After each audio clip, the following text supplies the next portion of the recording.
अस्सलामुअलैकुम, welcome to my YouTube channel. उम्मीद करती हूँ कि आप सब खैर आफियत से होंगे और ईमान की बेहतरीन हालत में होंगे। आज की इस वीडियो में हम बात करेंगे कि 15 शबान यानी शब बारात की शरई हैसियत क्या है।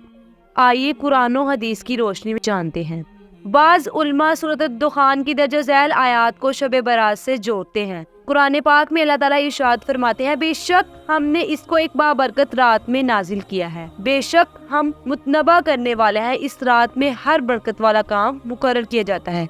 लेकिन मुफस्सिरीन के नजदीक यहाँ लैलतुल मुबारक से मुराद शब बारात नहीं बल्कि लैलतुल कदर है, क्योंकि सूरतुल कदर में वाज़े अल्फाज में कुरान के नाजिल होने की रात को लैलतुल कदर कहा गया है। इसलिए कुरान से शब बारात की फजीलत साबित नहीं होती। आइए हदीस की रोशनी में शब बारात की फजीलत जानते हैं। मुतबिर और सही अहादीस में 15 शबान की रात की इबादत के बारे में कुछ रवायात मौजूद हैं, लेकिन इनमें से अक्सर की सनद कमजोर या ज़ईफ मानी जाती है, जिनमें से चंद रवायात दर्ज झैल हैं। लेकिन इस हदीस को मुहद्दिसीन ने सही और बाज ने ज़ईफ करार दिया, लेकिन इसका मफहूम शरीयत के दीगर असूलों से मुताबिकत रखता है। बहुत सी रवायात जो अवाम में मशहूर है वो ज़ईफ या मौजू यानी मनगढ़ंत है। जैसे शब बारात के बारे में ये कहना कि इस रात तकदीरें लिखी जाती हैं, इसका सही ताल्लुक लैलतुल कदर से है, ना कि शब बारात से। ये अकीदा रखना कि इस रात कब्र के मुर्दे वापस आते हैं बिल्कुल गलत अकीदा है, इसकी कोई बुनियाद नहीं।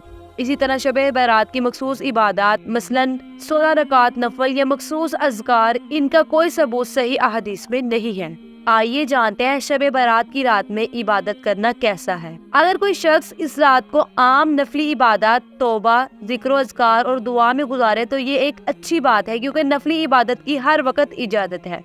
लेकिन अगर कोई इस रात को खसूसी तौर पर मनाने को वाजिब या जरूरी समझे या इसे ईद जैसी कोई मखसूद तकरीब बना ले तो ये बिदअत में शुमार होगा। 15 शबान का रोजा रखना कैसा अमल है। 15 शबान का रोजा रखने की कोई खास फजीलत नहीं है, लेकिन कोई शख्स अगर अयामे बैज हर माह की 13, 14, 15 तारीख को मसनून रोजे रखने की नीयत से रखे तो बेहतर है। कुरान में शब बारात का कोई जिक्र नहीं, लेकिन लैलतुल कदर का जिक्र है। हदीस में अल्लाह की मगफिरत की खबर मौजूद है, लेकिन इबादत का कोई मखसूस हुक्म नहीं दिया गया।